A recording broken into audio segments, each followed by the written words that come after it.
Hey folks, it's Michael Johnson. On my last episode, I had the lovely opportunity of sharing with you an interview with Hayden Smith, CEO of FeX Energy.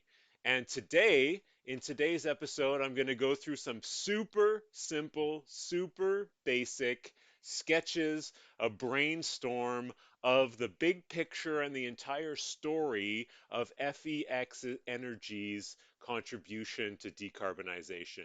And my idea here is that this is a pilot, this is a prototype, and over the next 12 weeks, I'm going to edit this, refine this into a kind of a finished product. And I'll be posting pieces of it each week. So let's get into it, folks. And so here we are. We start at the big picture of energy use in the world. And we can look up a bar chart. And in future episodes, I will find this bar chart and we will show the actual numbers. But we break the greenhouse gas emissions from the world today into kind of five buckets: electricity production, transportation, heating and cooling, making things, and that's what I've sort of highlighted here with like industry. And the other one is growing stuff like agriculture. So we're focused in on industry, and this is the area where FEX Energy is sort of drilling down and looking to get their first customers, is in the petrochemical industry. So industry emissions here, we can split it up, we could break it out, and I will do this in future episodes, into like things like cement, steel, and plastics and petrochemical is the focus here. And so all of these industries, they need high temperature heat. They need heat of different temperatures, and in the future, I would research into actually what that distribution looks like. And there's some data out there from, for example, the Long Duration Energy Storage Council had a white paper, I believe, on the different needs for different levels of temperature in different industries.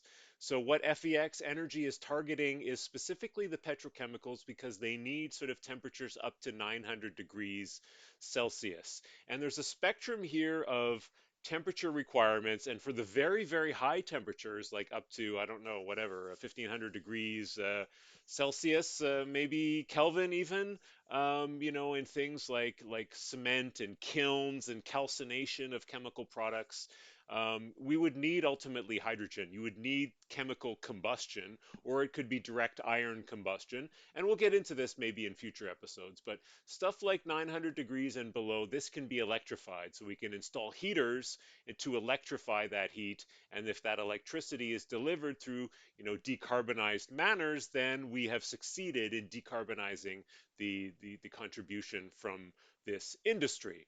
So going to the next level, we would look at an actual plant, and this is a ethane cracker from Sasol, the South African chemical company that's being built, I think, in Louisiana or somewhere in the States. And in future episodes, I will work up the details of what the size of this thing is, maybe get some other drone footage, show some things for scale. You can see like a truck or something down there. So this is a mega plant. And we'll get into the details of the flow rates and the production rates. And ultimately, this thing is delivering like ethylene, polyethylene, which is being used to make plastic materials. And so we could visualize how much plastic, for example, is produced here. And then I would like to show basically which part of this facility is really the ethane cracker. And I've just made a sketch here.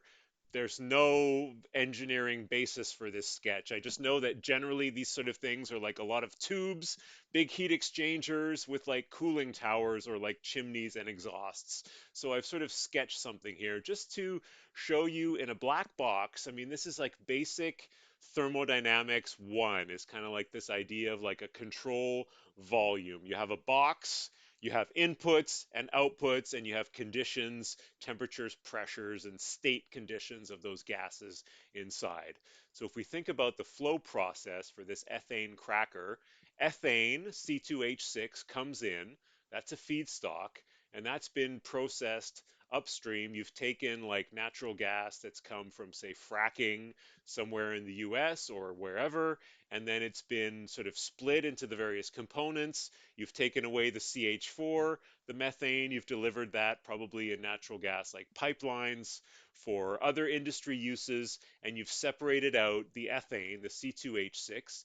That's an input, a process input, which in the end will come out, it will get cracked, it will get broken apart into C2H2, which is ethylene, plus other stuff, because you start with C2H6, you end up with C2H2, you're missing four H's, so there's probably some hydrogen or other stuff that gets generated, that gets separated and used for other uses.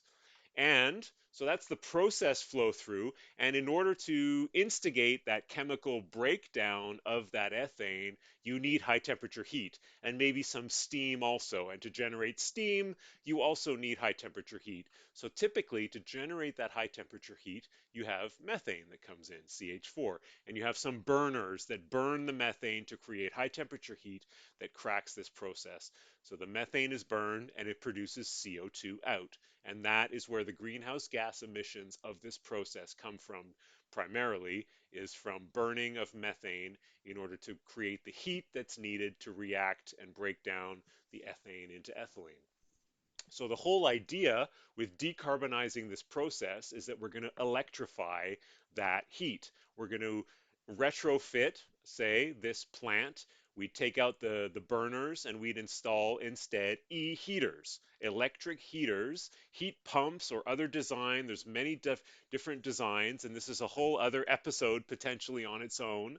There's a lot of innovation happening, possibly with like rotating equipment that accelerates gases to then have shock waves at the end that would like create like jumps in temperature that would do that, or other just ways of creating electric heat. So this is the decarbonization pathway for this. But the problem is we need carbon-free electricity in order to decarbonize the electricity, because it doesn't make sense to like burn, let's say, natural gas to produce electricity to then use to heat the thing. You might as well just use the burn the heat, the methane at the beginning to make the heat, kind of thing. It's the same with, electric vehicles. It's like, yeah, if your grid is primarily coal, then there's emissions from producing the electricity from coal.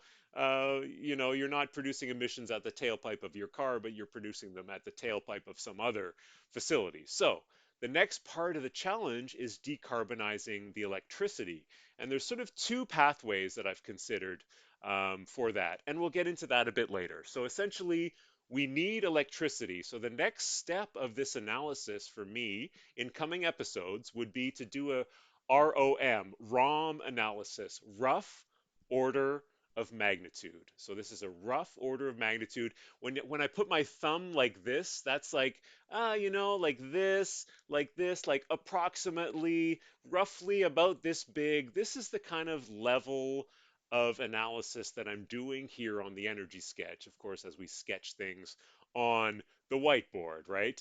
So I would do a rough order of magnitude analysis, say for this type of plant, and we would look up the specs of this plant. How much methane is it taking in as a fuel to burn to produce the heat?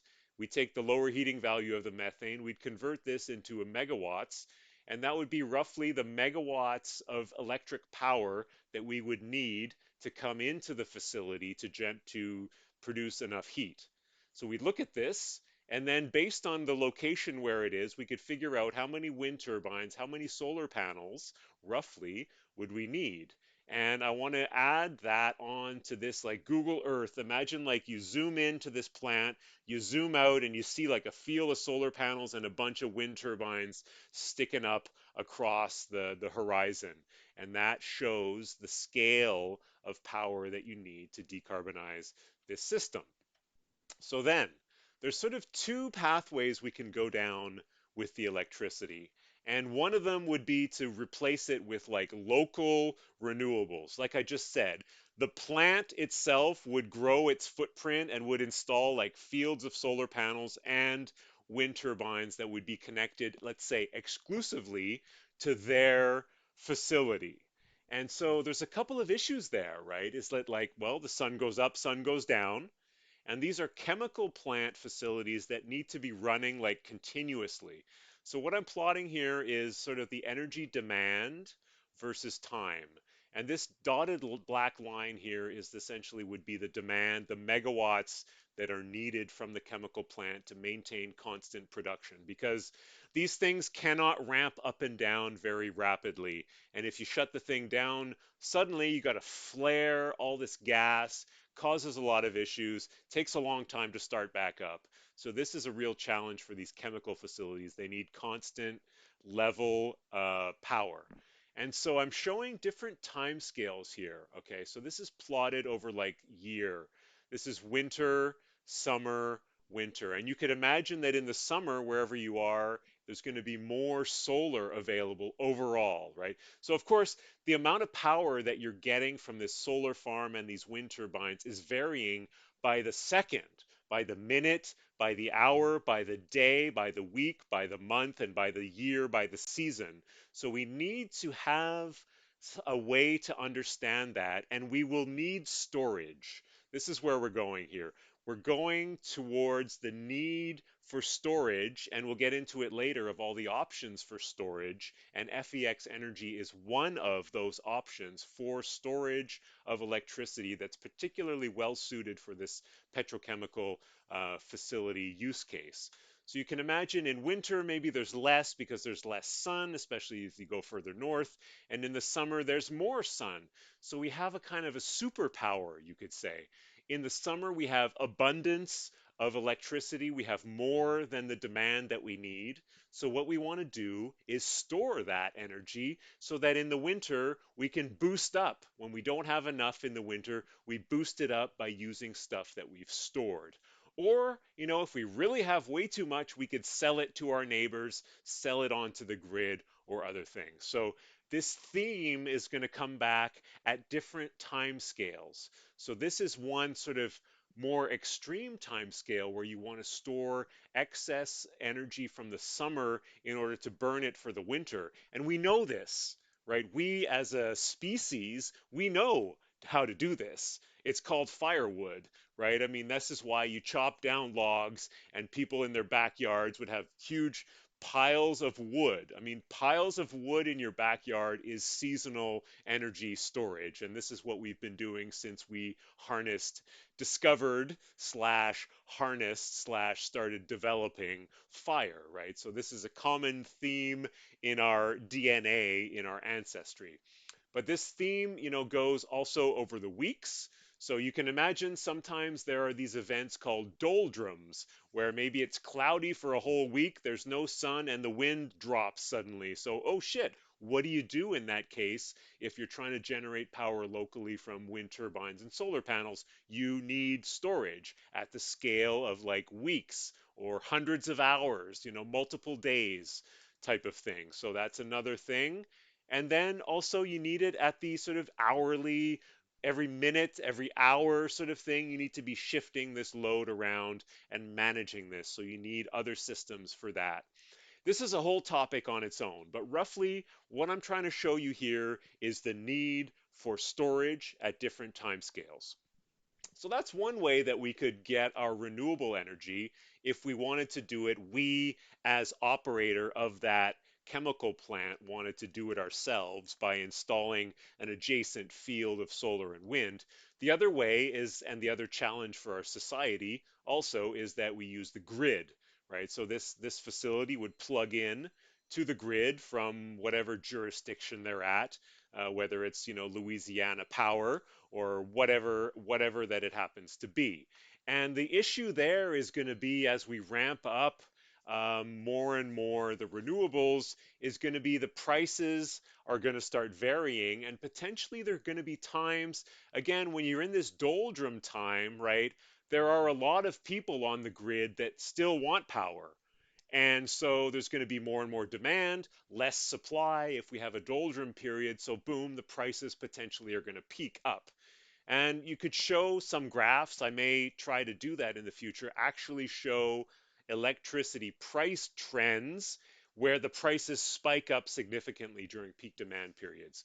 So what I want to have as an operator is some batteries or some chemical or electrical energy storage systems that I can store up. I can power up those systems at night, during sunny days in the summer when energy is cheap and abundant. I'm going to use that to store energy locally on my site in some type of system so that I'm ready when that peak goes up. And even there's a call often from the utility like there's a peak coming, please reduce, right? And we saw this, I think, in Alberta recently. There was a sort of an emergency warning because it was extremely cold. There was low solar energy on there. Other reasons I think were there, but these types of things would come up and the price would spike up. So I want to be ready to draw down my storage so that I don't have to pay for that peak, because that small peak can be very, very, very expensive for my operation. So this is the need for storage, whether I'm trying to do it myself in a kind of hybrid plant with local renewables or I'm plugged into the grid. So the next thing is, how do we store that energy? And there's many, many, many technologies. This could be an entire season of Energy Sketch episodes around this, around the pros and cons, the performance, the cost, the safety, the availability, all of these things, toxicity, time scale of storage, power level, footprint, all of these things come into it. And there are many, many different chemistries of batteries. There's redox flow batteries, metal air batteries like Form Energy, lithium ion, sodium batteries, all types of batteries. There's also other types of energy storage like pumped hydro, where you pump water up to a big reservoir, and then you have turbines that, when the water comes down, then they spin turbines. This can work, but you need sort of local geology that's allowable for that. There's hydrogen. We can produce hydrogen, other chemical fuels, store them in large caverns or pressurized tanks or cryogenically, and then burn those fuels in engines to produce power when we need to. And there's also this idea of metal fuels. And FeX Energy is situated in the sort of metal fuels, let's say, group here. And I've shown another startup from McGill, also the same group, Altiro, which is also iron. So FeX Energy is based on an iron air reactor that produces a high temperature air at about 900 degrees C. And we'll get into the details there down here on that cycle. But there's also Altiro, where their technology is to burn powders of iron to produce very high temperatures that can then be harnessed for power. And there's also another project on which I'm working with my work hat, which is using aluminum as an energy storage, that you release the energy in the aluminum with water. And remember, all opinions are my own in this episode, but this is another of the metal fuels type of technologies. So today we're focused on FeX Energy, and they have an iron air arc reactor. And I know nothing about the details of that. I'm extremely curious to know more about that. And maybe in the future we would share some articles, maybe a patent or whatever's publicly available. We could go into the details and we could sketch it. But as far as I understand, I mean, as for any battery, there's going to be a charging and a discharging, and it's going to be a cycle. And this thing is stationary. It takes in electricity, and when it takes in electricity, it recharges an iron oxide into iron. And then when it wants to release that electricity, then you turn it on and it takes in air. Iron reacts with air to produce iron oxide, which is the sort of depleted, energetically depleted iron. It gets tired, it gets oxidized, it's rusted, and it also releases energy. And that energy is discharged at an air stream of about 900 degrees Celsius. So this is the air that we would then send to our plant, right? We're heating our plant with electricity, but when we don't have electricity, then we turn on the iron air reactors to deliver a supplemental replacement stream of high temperature air to the process. So this I've grabbed this sketch from their website, and my vision here for the energy sketch would be that I would deliver like creative communications content that would be that you would even look at in a VR helmet or in a augmented reality on your desk, and there would be an animation. So boom, imagine this animation. So you see this, the doors open on this shipping container, and then you see all the modules that are stacked together, and there's piping connecting all of them, and then that's what we see here. And then we zoom in again onto one of these modules, and you see inside, and you visualize the reaction and the flow and the air and the electricity coming in, and there's really a rich visualization based on the technical fundamentals of this reactor. So this is an area where I'd like to in the future build this up and then offer this as a video. So